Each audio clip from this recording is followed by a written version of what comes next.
بسم اللہ الرحمن الرحیم عن ابی ہریرہ رضی اللہ تعالی عنہ قال قال رسول اللہ صلی اللہ علیہ وسلم من مات ولم یغزو ولم یحدث به نفسه مات علی شعبۃ من نفاق رواہ مسلم و کما قال علیہ الصلاۃ والسلام۔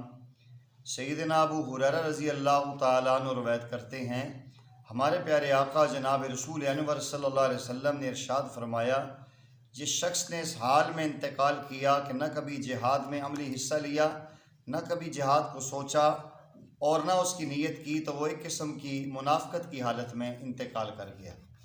قرآن کریم میں سورہ حجرات میں اللہ فرماتے ہیں، انما المؤمنون الذین آمنوا باللہ ورسولہ ثم لم یرتابوا وجاہدوا باموالہم وانفسہم فی سبیل اللہ اولئک هم الصادقون، کہ اصلی ایمان والے بس وہی لوگ ہیں جو ایمان لائے اللہ اور اس کے رسول پر، پھر ان کے دل میں کوئی شک و شبہ نہیں آیا اور انہوں نے اپنے جان و مال سے راہ خدا میں جہاد کیا، بس وہی سچے مومن ہیں، اولئک هم الصادقون۔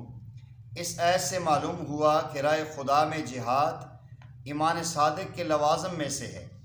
سچے اور پکے مومن وہی ہیں کہ جن کی زندگی، جن کے اعمال میں جہاد بھی ہو اور اس جذبے کے ساتھ اس کے جہاد کی نیت اور تمنا ان کے دل میں ہو۔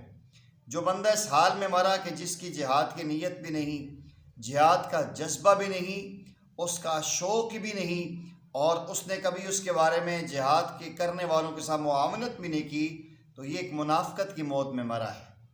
جو انسان جہاد میں حصہ نہیں لیتا، نہ نیت کرتا ہے، تو اسے مومن صادق کہلوانے کا حق نہیں ہے۔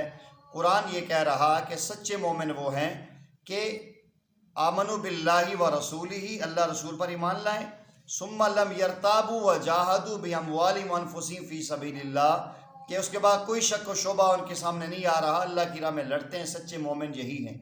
آج فلسطین میں مجاہدین جہاد کر رہے ہیں، اپنی جانیں ہتھیلیوں پہ رکھی ہوئی ہیں۔ آج جرت اور حمیت کا ایک علامت وہ بنے ہوئے ہیں۔ آج ہم غور کر کے دیکھیں کہ ہم کس کیٹیگری میں آتے ہیں۔ ہم مجاہدین کے ساتھ شانہ بشانہ کھڑے ہیں، یا ہم ان کے لیے عملی اقدامات کر کے، ان کے سپورٹ کر کے ان کی کمک پہنچا رہے ہیں، یا ہم منافقت کی زندگی گزارتے ہوئے جہاد کے لفظ سے گھبرا رہے ہیں۔ میں بڑے دعوے سے بات کر سکتا ہوں، آج دنیا میں مذہبی لوگوں کو چھوڑ کے باقی جو سیاسی لوگ ہیں، کوئی ایک سیاسی لیڈر پیش کریں پوری دنیا میں افغانستان کے مجاہدین کے علاوہ کہ جو یہ کہہ سکے کہ لفظ جہاد پہ میں بات کرتا ہوں۔ لفظ جہاد کا لفظ لانا ہی ان کی زبان پہ آج ان کی گھبراہٹ کا عالم ہے۔ بڑی پلاننگ کے تحت قرآن کریم سے جہادی آیات ہماری نصاب سے نکالی گئیں، اور جہاد کو دہشت گردی کی ایک جو ہے کہ خوشنما تصویر میں دکھایا گیا ہے، اور اسی انداز میں آج جہاں بھی مجاہد نظر آئے، داڑھی اور پگڑی اور زلفیں انسان کی گھبراہٹ کا عالم ہوتا ہے۔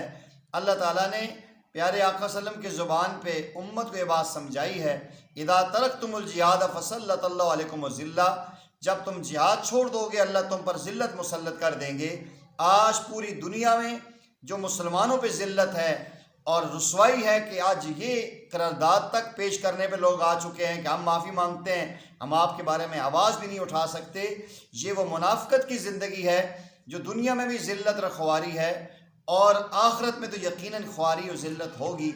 آج سے جذبہ کیجئے، اپنے دل میں ولولہ اٹھائیے کہ ہم اللہ کی راہ میں جہاد کریں، مجاہدین کو سپورٹ کریں۔ پیارے آقا صلی اللہ علیہ وسلم نے فرمایا کہ جس نے کسی مجاہد کے ساتھ تعاون کیا اور اس کو سپورٹ کی، اس نے بھی گویا جہاد کیا ہے۔ آج میڈیا بتا رہا ہے کہ مذہبی لوگوں میں قائد جمعیت مولانا فضل الرحمان ہیں، یا سراج الحق صاحب ہیں، یہ ترکی پہنچے ہیں اور وہاں حماس کے رہنماؤں سے ملاقات کی ہے، اور یہ ان نام نہاد اسلامی حقوق کا اور اسلامی جو ہے کہ ہمدردیوں کا نام لینے والوں کے منہ پر تماچا ہے کہ الحمدللہ مذہبی لوگ ہمیشہ اہل ایمان کا دست و بازو رہے ہیں۔ آج مجھے اور آپ کو بھی چاہیے اپنے اندر غیرت ایمانی پیدا کریں، جتنا ممکن ہو سکتا ہے۔ اگر ایسے اسباب اور ذرائع ہوں کہ ہماری جان وہاں لگ سکتی ہے، ہمیں جانی طور پہ، نفسی طور پہ وہاں پہنچ کے جہاد کرنا چاہیے۔ اگر ہم یہ جانا مشکل ہے، ہماری آج کل قوانین ایسے ہیں، ملک کو کراس نہیں کر سکتے، ہمیں اپنی مال کے ذریعے جتنی بھی تنظیمیں اور تحریکات اور ٹرسٹ وہاں تک ان کو دعائیاں اور ان کو خوراک پہنچا رہی ہیں، ہم ان کے ساتھ تعاون کریں۔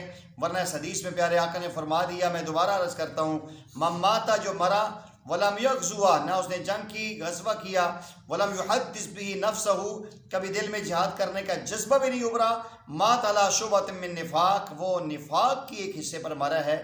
امام مسلم نے اس روایت کو نقل کیا ہے۔ اللہ جل جلالہ ہمیں جہاد کا جذبہ دلوں میں رکھ کے ان مجاہدین کے ساتھ تعاون کرنے کی، اور اللہ زندگی میں موقع دے تو جہاد میں شامل ہو کے شہادت کا عظیم مرتبہ لینے کی توفیق عطا فرمائے۔ ایک شاعر نے بڑی پیاری بات کی تھی کہ جس کے دل میں تھا ولولہ اللہ کی دید کا، پا لیا اس نے مرتبہ شہید کا۔ اور کہنے والوں نے کہا کہ شہید کی جو موت ہے وہ قوم کی حیات ہے۔ اللہ کریم مجھے آپ کے اس حدیث کو سمجھ کے اس عظیم پیغام کو خود دوسروں تک پہنچانے کی توفیق عطا فرمائے۔ وآخر دعوانا ان الحمد للہ رب العالمین۔